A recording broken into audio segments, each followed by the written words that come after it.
Olá, sejam bem-vindos a mais um estudo da nossa Escola Bíblica Dominical da Quarta Igreja Batista do Rio de Janeiro. Hoje nós estaremos estudando a lição de número 4, que tem como tema Jesus faz toda a diferença, e o nosso livro de estudo será Marcos, capítulo 6. Vamos dar início, nesse momento, orando ao Senhor. Senhor Deus e Pai, te damos graças pela tua misericórdia, por esse momento de estarmos aqui aprendendo tua palavra. Deus nos dê sabedoria e entendimento vindas de ti, Senhor. Abençoe cada família que nesse momento está acompanhando o estudo e que está assistindo, Senhor. Obrigada, Senhor, por este maravilhoso, Senhor, encontro que é de estudar, Senhor Deus, a tua palavra, meu Pai. Em nome de Jesus. Amém. Bem, vamos ver Marcos, lá no versículo 1 a 3. Lembrando que nós estamos estudando o capítulo 6, tá, de Marcos. E nesses versículos nós podemos ver a reação do povo de Nazaré frente a Jesus. Jesus, ele retorna, ele volta para a sua cidade de Nazaré. E nesse retorno ele é questionado, ele é desacreditado pelos mais próximos. É sempre bom quando nós retornamos à nossa terra, o lugar onde nós vivemos, o lugar onde nós temos os nossos parentes, amigos, aquelas pessoas mais próximas. Jesus, ele retorna. E como era de costume naquele tempo, no dia de sábado, havia uma reunião, o povo eles se reuniam na sinagoga. Nós podemos ver isso lá no versículo 2, que diz: quando chegou o sábado, começou a ensinar na sinagoga. E muitos dos que o ouviam ficavam admirados. De onde lhe vêm estas coisas? Perguntavam eles. Que sabedoria é esta que lhe foi dada? É estes milagres que ele faz? Bem, Jesus, a princípio, ele não era coordenador dessa reunião, mas o que tudo indica, ele tomou a palavra. Significa dizer que as pessoas podiam participar e expressar sua opinião nesse momento da reunião deles lá na sinagoga. Mas o povo, ele não gostou das palavras, de Jesus e ficou escandalizado.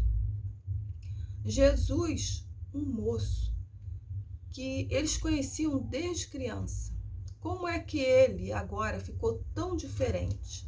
Eles estavam espantados por tudo aquilo que Jesus estava falando. Eles não estavam olhando com os olhos da fé. O povo de Cafarnaum tinha aceitado o ensinamento de Jesus, e nós podemos ver isso lá em Marcos 1:22. O povo de Cafarnaum, eles se maravilharam, com os ensinamentos. Mas o povo de Nazaré se escandalizou e não aceitou. O motivo seria o quê?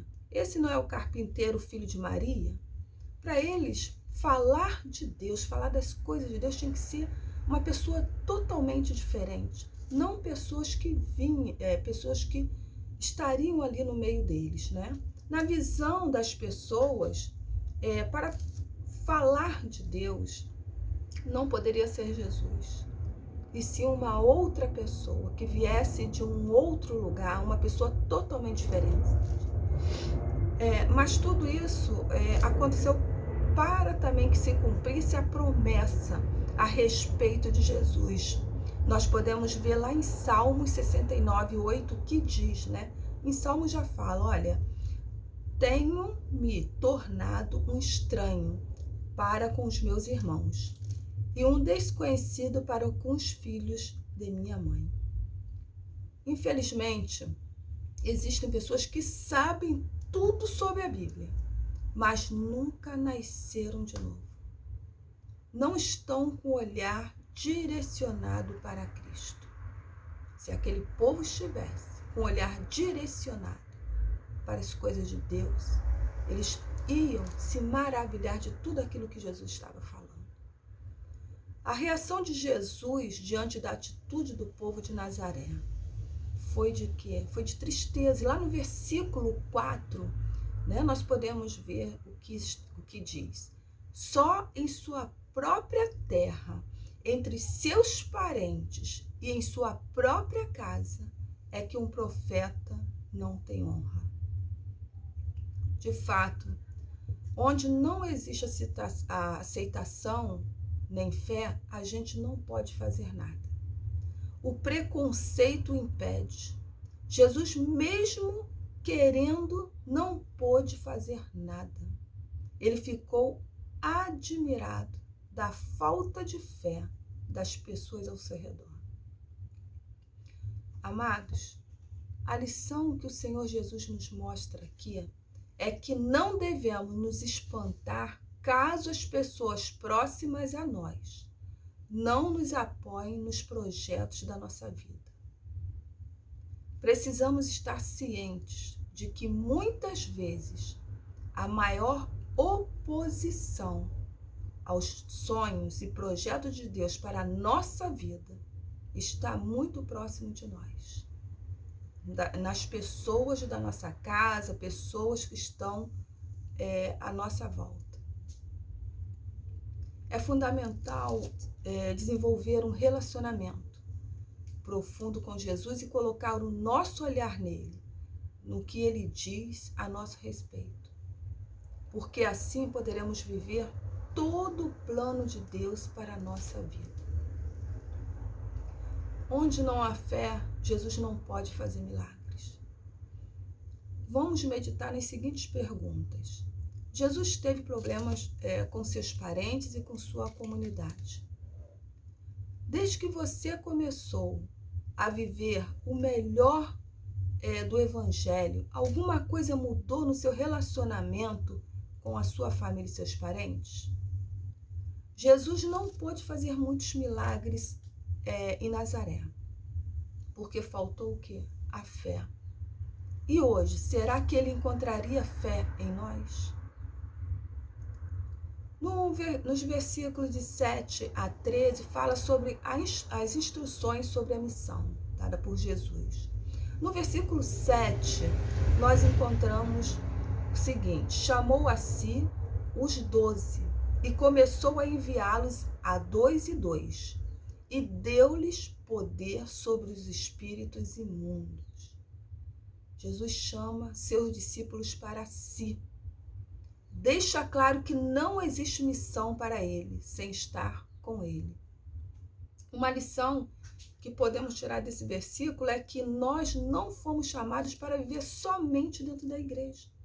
O Senhor Jesus nos chamou para viver nossa fé também fora da igreja, isto é, fora do templo. Portanto, nossa fé precisa ser desenvolvida na comunidade onde estamos implantados. Entre nossos familiares, pessoas com quem trabalhamos, com nossos vizinhos, é entre eles que nossa fé deve desenvolver. Somente na igreja é muito cômodo. Ali nós somos edificados e edificamos, mas nossa fé deve influenciar fora da igreja, isto é, fora do templo. Meus amados, o Senhor Jesus enviou os 12 e deu a eles autoridade sobre espíritos imundos. Nós recebemos autoridades.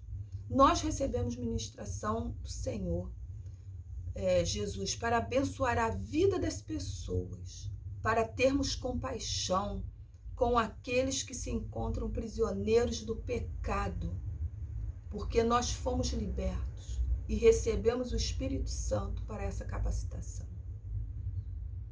No versículo 12 diz: e saindo eles, pregavam que se arrependessem.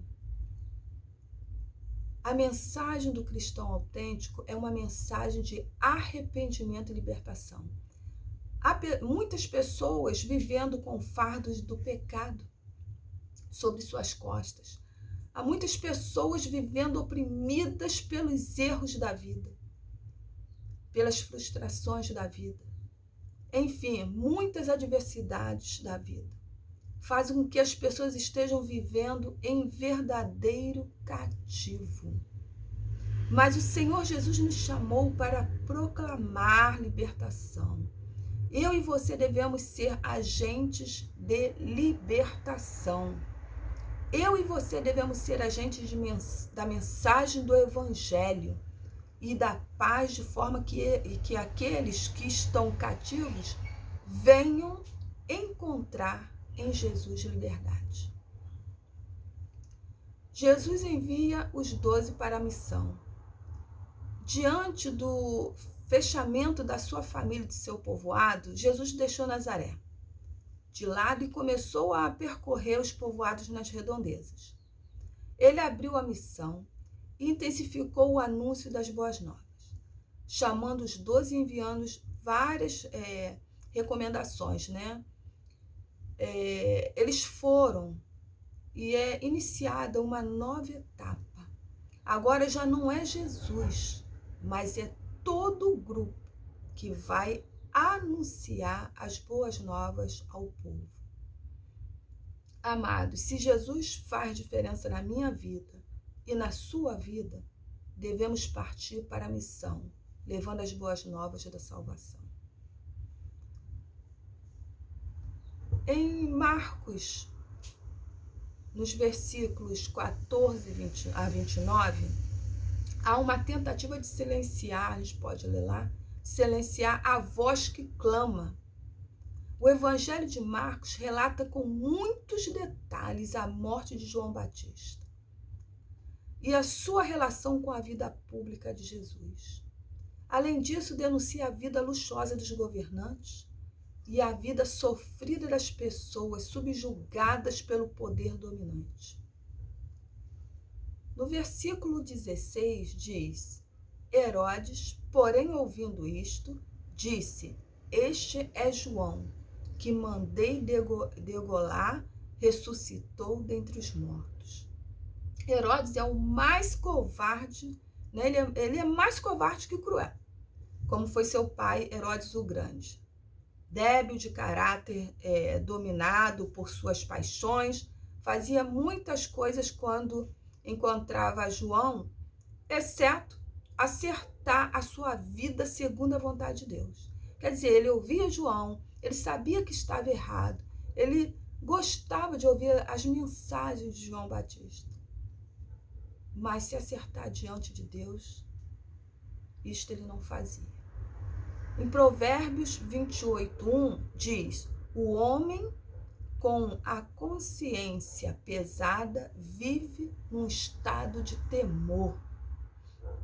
No versículo 19 de Marcos, que nós estamos lendo, né? Ao ser confrontado, decide não se arrepender.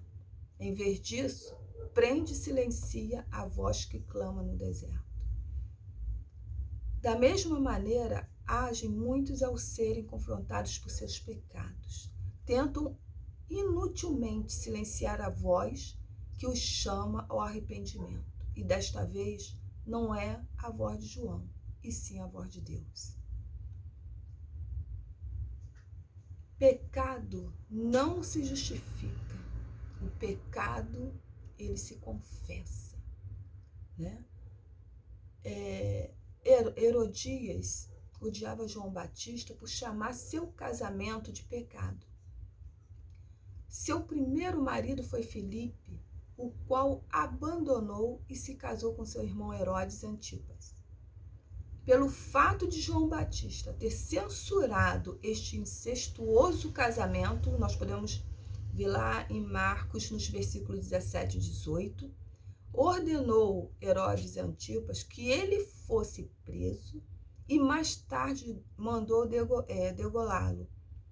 E esse fato se deu no dia do aniversário de Herodes, onde lá estavam presentes várias autoridades, exatamente para que ele não voltasse atrás da sua decisão.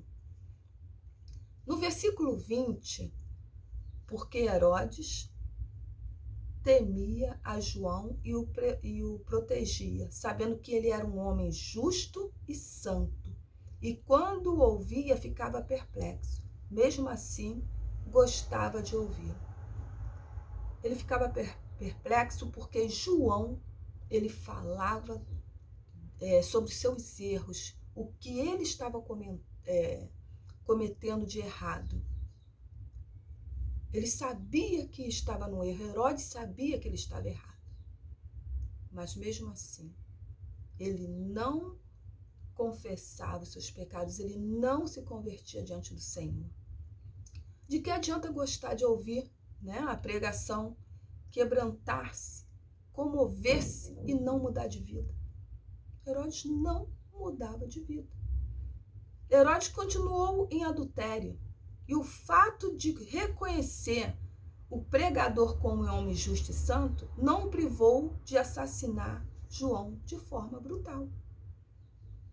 Amados, não são poucas as pessoas que prezam por frequentar igrejas e que gostam de ouvir os sermões, mas que agem igual a Herodes.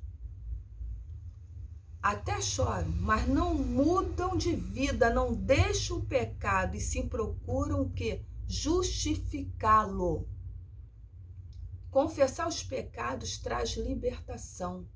Quem confessa seus pecados a Deus reconhece que agiu de maneira errada, que desagradou a Deus. Deus perdoa quem confessa seus pecados, porque essa pessoa mostra que quer mudar de vida. Ouvir a voz de Deus é apenas o começo para quem quer experimentar mudanças em sua vida. Em vez de justificar-se e dar outros nomes ao pecado, deve-se simplesmente confessar e se arrepender. Amados, milagres acontecem.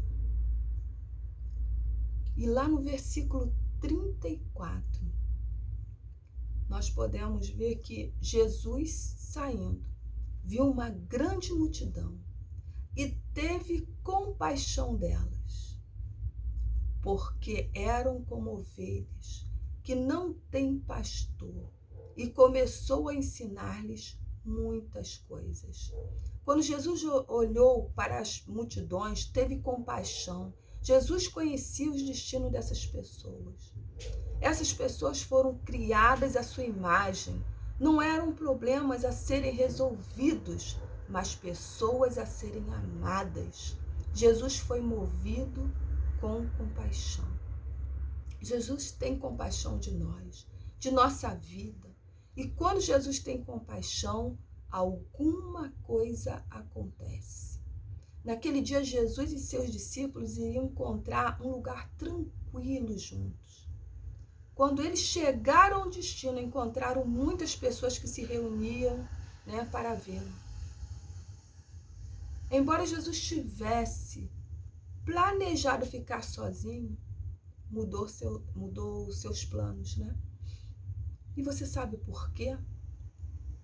A Bíblia diz que Jesus viu a grande multidão e teve compaixão por eles, porque eram como ovelha sem pastor.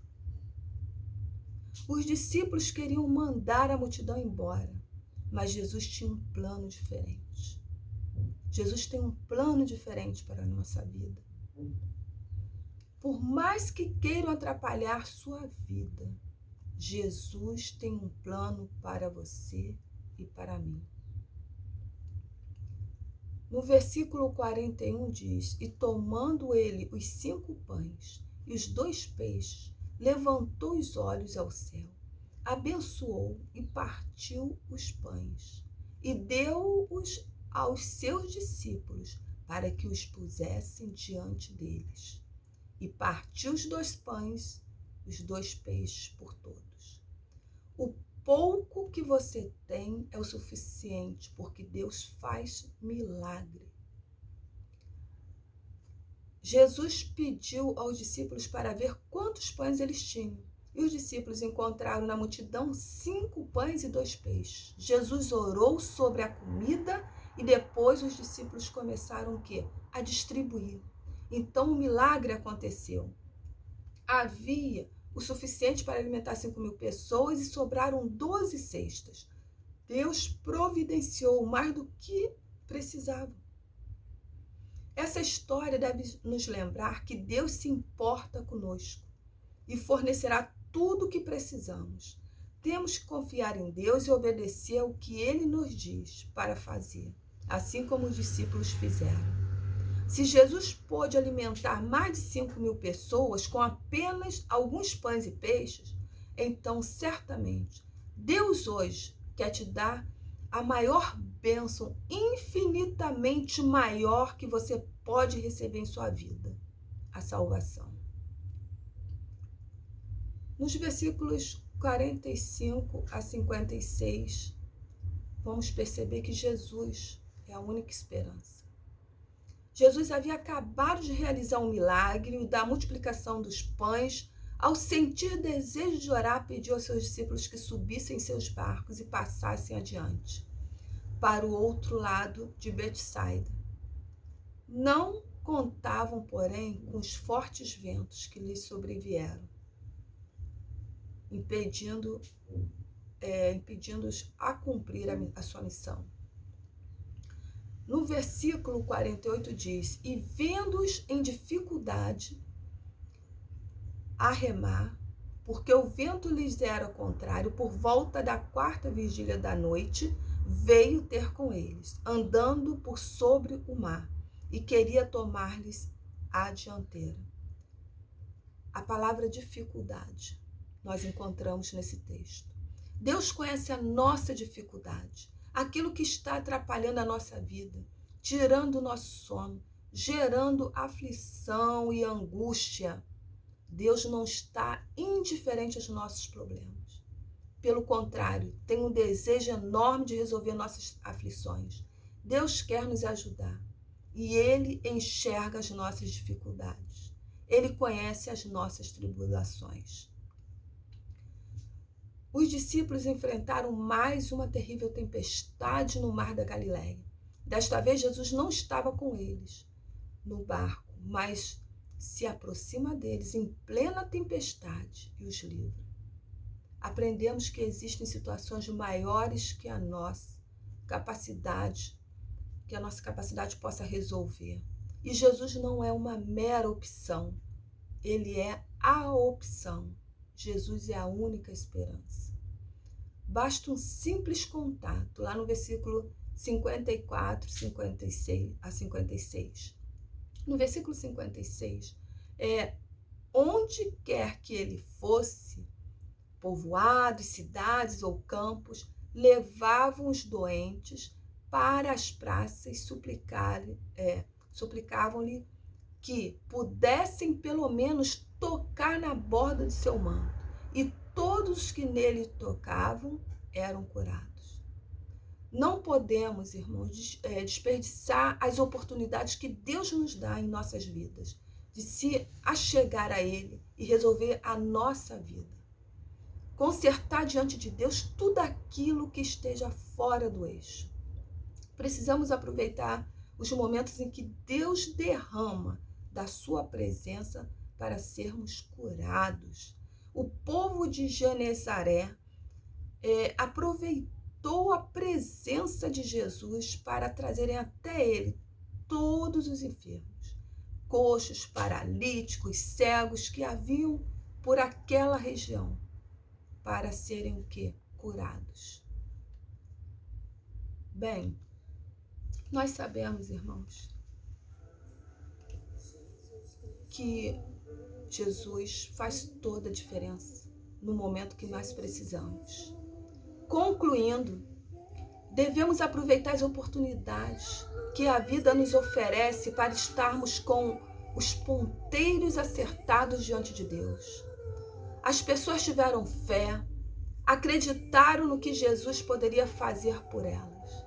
Lá em Lucas 8,43 diz que certa mulher que havia 12 anos vinha sofrendo de uma hemorragia e a quem ninguém tinha podido curar.